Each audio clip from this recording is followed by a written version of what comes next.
Some men get a warning before their past walks through the door. A phone call, a mutual friend with a heads up, a text from someone who knows someone who saw something coming. Me? I got Jesse.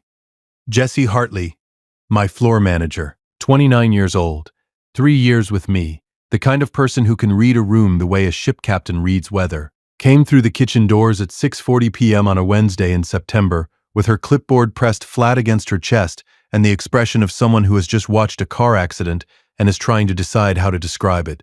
Cole. Her voice was careful, measured. The voice she used when a health inspector showed up unannounced or a party of 12 arrived without a reservation. There are people at table 7. They said they didn't need a reservation. She paused. They said you'd understand. I understood. I hadn't spoken to any of them in 4 years. I set down the tasting spoon, folded my apron over the counter, took one breath, just one because the kitchen doesn't stop for your feelings, and pushed through the doors into the dining room. Mercer's sits on the ground floor of a converted warehouse on Northwest Glisson Street in Portland, Oregon. The Pearl District, for those who know it. The neighborhood where old industrial bones got dressed up in reclaimed wood and Edison bulbs and somehow became the most sought-after dining real estate in the city without losing the feeling that something real happened here once.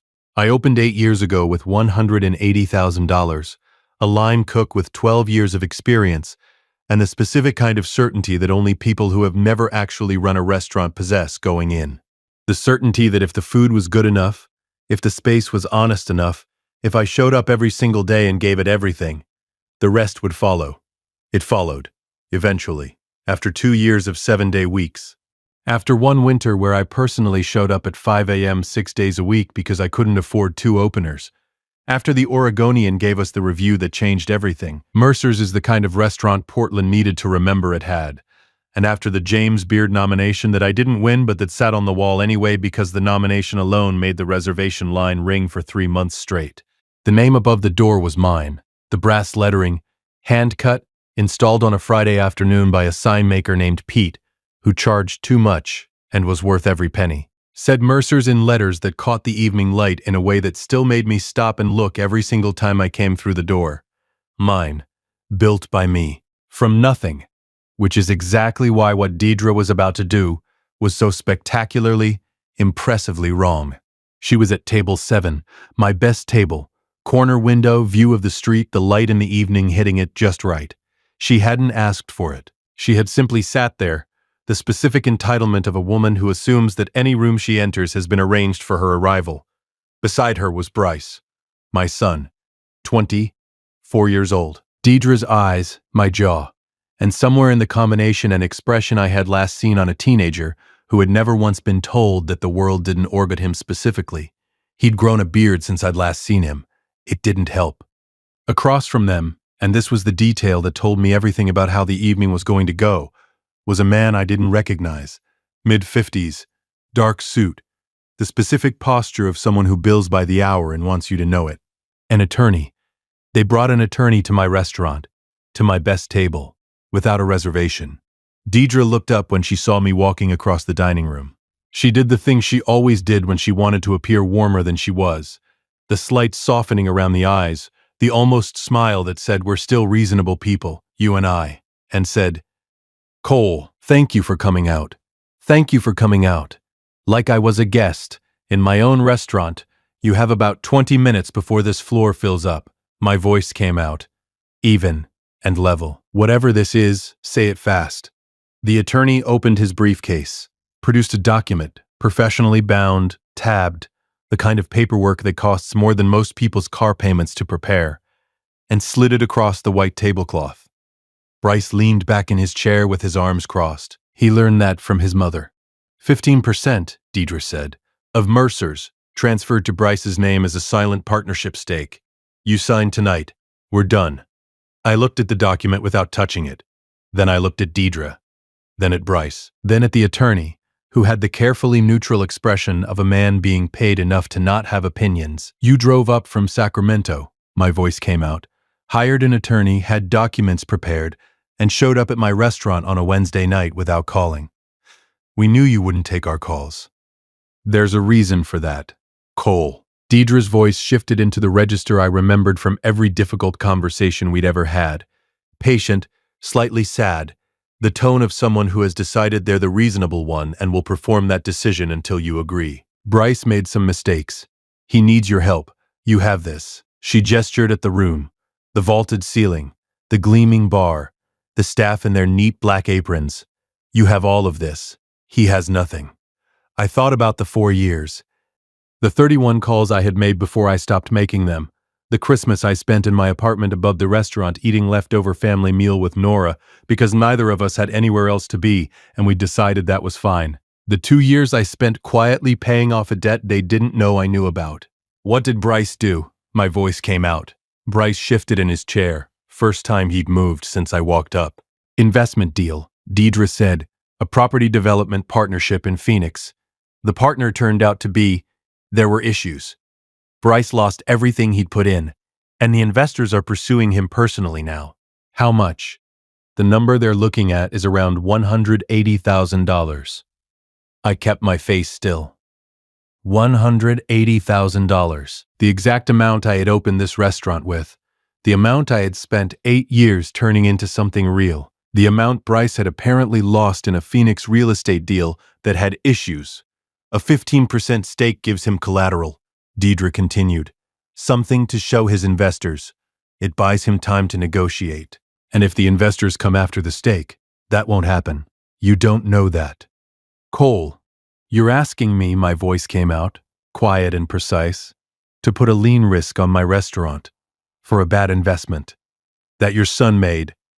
After 4 years of silence, the table was very quiet. The attorney adjusted his pen. Bryce looked at the window. You owe this family, Deidre said. The warmth was gone now. This was the other voice.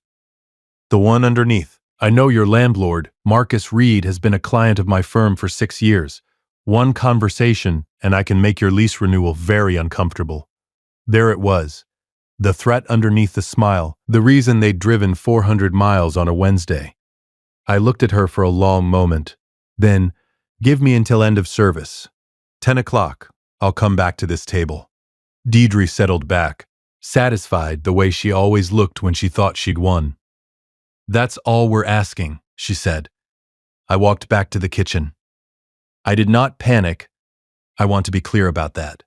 What happened next required complete calm. And I had it. Because I had spent 8 years building something that could not be taken from me. And I had spent every one of those years knowing, in the back of my mind, in the place where honest people keep the things they hope they'll never need, that this moment was coming. Not this table. Not this Wednesday. But the shape of it. In the kitchen, I sent one text. To 2 people. The first, they're here. Table 7. Need you both. Don't come in yet. The second was to my daughter. 3 dots appeared immediately from the first number. Then, on my way. Don't sign anything. From the second number a moment later, already outside. I've been here since 6. I hadn't known that Nora had known they were coming before I did, and she had been parked outside this entire time. You're watching Sweet Family Revenge. If that table just made your jaw tighten, if you felt that moment when the warmth disappeared and the threat came out, hit subscribe right now and drop a comment and tell me where you're watching from. City, state, country. This started in a restaurant in Portland, Oregon, and I want to know how far it travels. The kitchen at Mercer's runs on a controlled kind of chaos. Every station has its rhythm. The grill speaks in heat and timing. The cold station is precise, measured, quiet. The pass is where everything comes together. The last 12 inches between what we made and what the guest receives, and it requires a specific kind of attention that blocks out everything that isn't the plate in front of you. Standing at the pass at 7:15 p.m. on a Wednesday with Deidre and Bryce and their attorney at table 7, I was not giving it that attention. Nora noticed. My daughter had been running the kitchen at Mercer's for 2 years, 26 years old.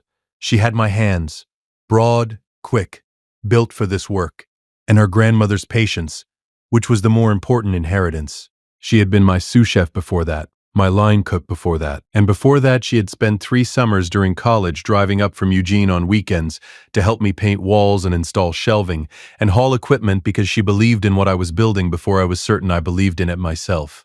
She appeared at my elbow without a word, the way she always does when she has something to say and is deciding how to say it. How long have you known they were coming?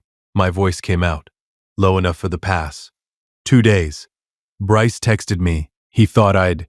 She stopped, started again. He thought I'd talk you into it. What did you tell him? I blocked him. She wiped down the pass with the focused energy of someone doing something with their hands while their mind is somewhere else entirely. And then I called Grandma. I stopped. You called Margaret. She deserved to know they were on their way. Nora glanced at me sideways. She told me to call Frank. I looked at my daughter for a moment. Margaret Mercer, 78 years old. My mother, the woman who had transferred her late husband's pension money into this restaurant's build-out account 8 years ago, with a single phone call and the words, "Your father would have wanted it to go to something real." The woman who, at the quiet suggestion of Frank Aldridge, my attorney, my friend, had been formally documented as a silent beneficiary of an irrevocable trust connected to Mercer's equity structure since the day we opened. The woman who held a 12% beneficial interest in this restaurant. The 12% that Deidre's attorney had apparently not thought to look for. Is Frank outside too? My voice came out. He's in your office, Nora said. He got here at 6:30. He brought the original trust documents. She paused. And the equity structure filing. And another pause. A very long legal pad. I almost smiled. Keep the line running. My voice came out. I'll be back. Frank Aldridge had been my attorney for 22 years. He had helped me negotiate my first restaurant lease when I was 32 and operating a 12-seat breakfast spot on Alberta Street that no longer exists. He had helped me structure the LLC when Mercer's was still a business plan on a cocktail napkin.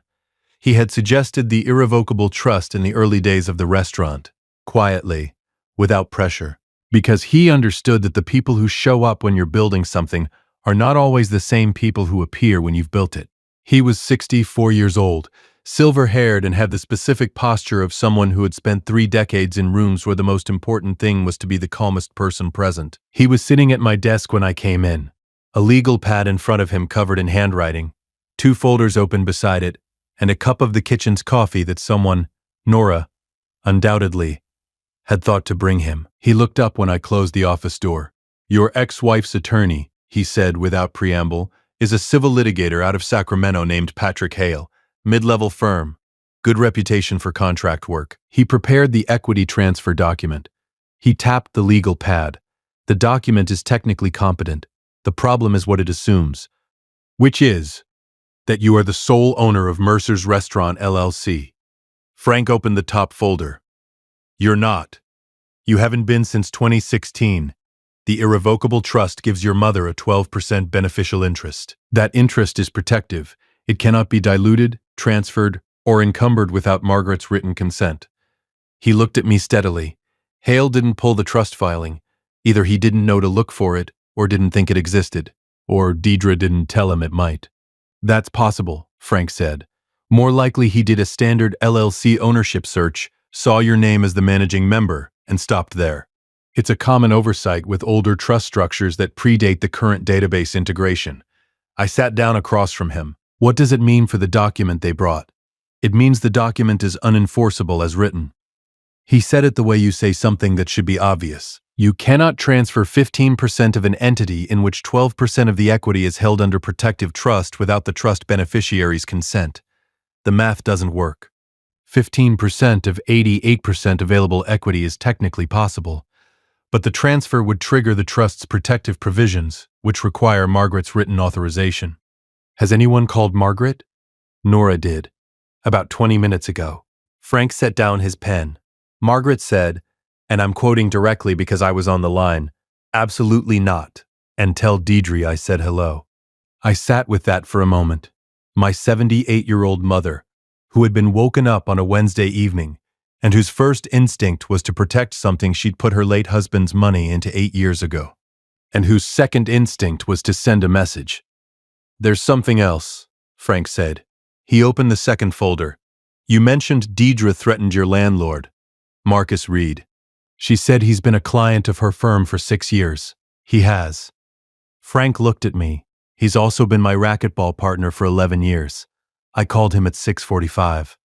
The briefest pause. He was unaware that Deidre had any connection to him professionally, and was, His word, not mine, deeply uninterested in being used as leverage in a family dispute. The threat had evaporated before I even knew it was being dealt with. I leaned back in my chair. What do I do with the document they brought? My voice came out. You have options. Frank folded his hands on the legal pad. You can end this right now. Walk out there, tell them the trust makes the document void, and ask them to leave. That's the clean path. And the other options? Frank Aldridge has known me for 22 years. He understands when I'm asking about options and when I'm asking about something specific. There's a second path, he said, more complicated. But if you want everything on the table, the 4 years, the debt, the specific arithmetic of what this family has cost you, there's a way to use tonight to accomplish that. Tell me. He talked for 14 minutes. When he finished, I was quiet for a moment. Can Nora handle the service line without me until 10? I already asked her, Frank said. She said, and I'm again quoting directly, tell Dad I've been handling it without him since Friday. That was my daughter. That was absolutely my daughter. If you've been watching for a while and you want stories like this to keep coming, hit that like button and subscribe if you haven't already. Honestly, most people never do, and it's what keeps this channel running. So genuinely, thank you.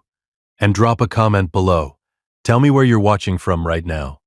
I went back to the dining room at 8:30 p.m. The restaurant had shifted into its late evening rhythm, the dinner rush giving way to the dessert and coffee crowd, the noise level dropping to something more intimate, the bar doing its steady business. It was the hour I liked best. The hour when Mercer's felt most like what I'd imagined it would feel like when I was 32 years old sketching floor plans in a diner booth at 2 in the morning. Deidre looked up when I approached table 7. The careful neutrality she'd been wearing all evening had softened slightly.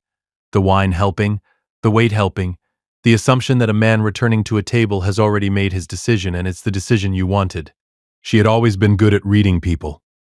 She was about to have a bad night with it. I've been thinking about what you said. I sat down, looked at Bryce, who was on his third glass and had the slightly unfocused attention of someone who has been sitting in a restaurant for 2 hours waiting for his mother to handle something. About family, about what it means to help. Deidre's expression shifted. The warmth came back, the real-looking version she deployed when she thought she was winning. I'm glad, she said. I need to ask you something first. I kept my voice easy, conversational, the tone of a man working something out. The build-out loan, 8 years ago. Do you remember it? Small, but I've been watching Deidre's face for 23 years, which is longer than her attorney has been practicing law, and I caught it. What loan, she said. The $60,000 gap in the build-out budget. The money that came in 3 weeks before opening. You remember, it came in as a wire transfer. You were on the joint account at the time. It showed up and you asked me about it, and I said it was from a private investor and you said, and asked what we were doing for dinner. The table was very quiet. Bryce looked at his mother. I don't know what your... Deidre started. The investor was my mother, my voice came out. Margaret Mercer. She transferred the money from my father's pension fund because she believed in what I was building, and because you weren't paying attention, and I stopped trying to explain it. I kept my voice level, informational. The tone of someone reading from a document. What I didn't tell you, what I should have handled differently, is that Frank Aldridge suggested we formalize the arrangement. My mother holds a 12% beneficial interest in Mercer's through an irrevocable trust. It's been filed since 2016. It's a matter of public record. Deidre looked at her attorney. Patrick Hale, to his credit, did not visibly react. But his hand moved to his briefcase with the instinct of a man who wants to look at documents he now suspects he hasn't looked at carefully enough. The document you brought, my voice came out, assumes I'm the sole owner of this restaurant. I'm not. The 15% transfer you're requesting cannot be executed without my mother's written consent, per the trust's protective provisions. I paused. I called her tonight. She said no. That's... Deidre looked at Hale. Can they do that? Is that legal? Hale had the expression of a man who is doing math he doesn't enjoy. If the trust is structured the way he's describing, yes. The protective provisions would... He stopped, cleared his throat. I'd need to review the filing. Frank has a copy in my office, my voice came out. He's happy to walk you through it. Deidre was very still. In 23 years of knowing her, I had seen her angry. I had seen her calculating. I had seen her perform warmth, and perform sadness, and perform patience. I had never seen her caught. She didn't know what to do with it. Neither did Bryce, who had lowered his wine glass and was looking at the table with the expression of a man who has just understood something he wishes he hadn't. Some negotiations end with a signature. Some end with a door closing. Some end with a 24-year-old man putting down his wine glass and looking at his father across a restaurant table and saying in a voice that sounds nothing like his mother's, "Dad, I didn't know about the trust. I didn't know about any of it. And I—" He stopped, looked at his hands. "I didn't want to be here tonight. I want you to know that." I had expected more of Deidre, more leverage, more argument, more of the performance that had characterized the last 3 hours. What I had not expected was my son. Deidre and Patrick Hale had spent 15 minutes at the table while I was in the kitchen. I didn't know what they talked about. I knew that when I came back, Hale's briefcase was closed, his pen was away, and the bound document, the 15% transfer, the product of legal fees and a 400-mile drive, was folded once and sitting on the edge of the table like something that had already been decided. Deidre looked at me when I sat down. The performance was gone. Not replaced by honesty exactly. Deidre and honesty had always had a complicated relationship, but replaced by something more tired, something that had run out of its own fuel. "The trust makes it complicated," she said. "The trust makes it impossible," my voice came out. "As written, without my mother's consent. Would she—" She stopped. Tried again. "Is there a version of this where she agrees?" "No." A pause. "Cole." She said my name the way she used to say it in the early years, before we had acquired the specific vocabulary of people who had stopped being kind to each other. I'm not trying to destroy what you've built. Bryce is in real trouble. Whatever else is true, that part is true. I believe you," my voice came out. "I believed you 3 hours ago. The trouble is real. The solution you brought isn't—" Bryce looked up. "What if there was a different solution?" he said. I looked at my son, 24 years old, the beard that didn't quite work yet, the voice that had lost the teenager in it while I wasn't watching. He looked in that moment more like my father than I had ever noticed before. "Talk," my voice came out. Here's what I had not known about my son. After the Phoenix deal collapsed, after the investor pursuit began, after the legal notices started arriving, after the number $180,000 became the number that defined his entire life, Bryce had not called Deidre first. He had called Nora.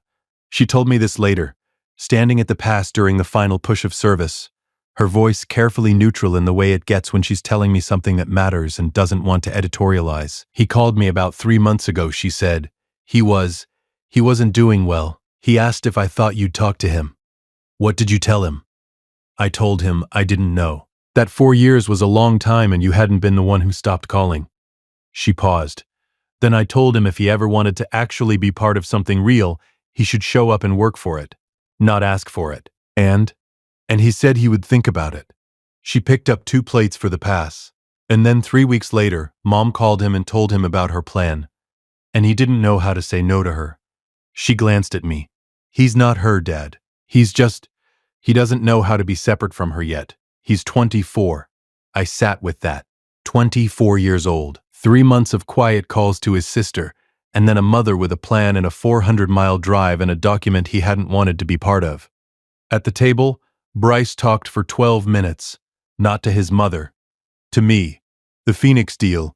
A property development scheme run by a man named Gary Fielding, who had a track record in 3 states that Bryce had not checked because he was 22 and certain, and had been raised to believe that certainty was the same as knowledge. The investors, 3 of them, pooled capital now pursuing Bryce personally for their share of the loss. The amount, $180,000, of which Bryce had personally guaranteed $60,000 with assets he no longer had. "I'm not asking for the stake," he said, when he finally stopped. "That was Mom's idea. The collateral thing. I need to figure out the $60,000. The rest I can negotiate." I looked at my son for a long moment. Deidre was quiet. Patrick Hale was looking at the window. "Here's what I can do," my voice came out. "And this is not a gift. This is a business transaction. It goes through Frank. It has terms. It has a repayment schedule. You will sign a document that is nothing like the one you brought tonight. Bryce looked up. I'll loan you $60,000 at 3% interest over 4 years, monthly payments, automatic transfer. If you miss 2 consecutive payments without communication, the note accelerates and I pursue recovery through standard legal channels. I kept my voice even, businesslike. The tone of the 12 years I had spent learning to run a restaurant before I thought about owning one. In exchange, I want one thing. What? You come work here. Not as an owner, as an employee, line cook, 3 shifts a week starting at the beginning. You learn how this place actually works from the bottom. If after a year you're still here and you're still paying the note, we'll talk about what else is possible. Bryce stared at me. Deidre started. Cole, that's not. Deidre. My voice came out quiet. Final. This conversation is between me and my son. She stopped. Bryce looked at me for a long moment. The line, he said slowly, like actually cooking. Nora runs the kitchen. You'd work under her, which means you do what she says when she says it, without argument. She has earned every inch of her authority in this kitchen, and you haven't earned an inch yet. He almost smiled. She'd love that. She would. My voice came out. She absolutely would. Another silence. Okay, Bryce said quietly, without the crossed arms. Okay. My voice came out. Deidre left at 10:20 p.m. She left the folded document on the table. Patrick Hale picked it up on his way out, tucked it into his briefcase, and gave me the brief nod of a man who is professionally required to be on the other side of things, and personally finds the situation interesting. I respected that. He was doing his job. The job had just run into an equity trust his client hadn't disclosed. I walked them to the door, not as a courtesy, because it was my restaurant and I saw every guest to the door, which was a habit I had developed on our first night of service and had never broken. At the entrance, Deidre paused. The trust, she said. Not accusing, just processing. You knew. When I walked in tonight, you already knew. Frank knew, my voice came out. I hadn't thought about it in years. I had to be reminded. I looked at her. That's the difference, Deidre. You drove 400 miles and spent money on an attorney and brought documents to a restaurant without checking whether the documents made sense. I built something that already had answers to questions you hadn't thought to ask. She looked at me for a moment. Then she walked out. I watched her car pull away from the curb on Northwest Glissom Street. I didn't feel what I expected to feel. No victory. No particular satisfaction. Just the specific quiet of a room where the furniture has finally been arranged correctly after years of being slightly wrong. Frank left at 11. He shook my hand at the office door, tucked his folders under his arm, and said, Your mother wants to know if you'll come for dinner Sunday. Tell her yes, my voice came out. She also wants to know if Nora will come. Tell her Nora will decide for herself, and Margaret should call her directly. Frank almost smiled. Your mother said you'd say that. She said to tell you that's why she likes Nora better. She's not wrong. My voice came out. He left. The last table cleared at 11:15. The staff broke down the dining room with the efficient quiet of people who have done this enough times that it has become its own kind of music. Chairs on tables, stations wiped, the lighting changing from dining warm to working bright. I helped, the way I always do, because there is no version of running this restaurant in which I am the person who watches other people close it.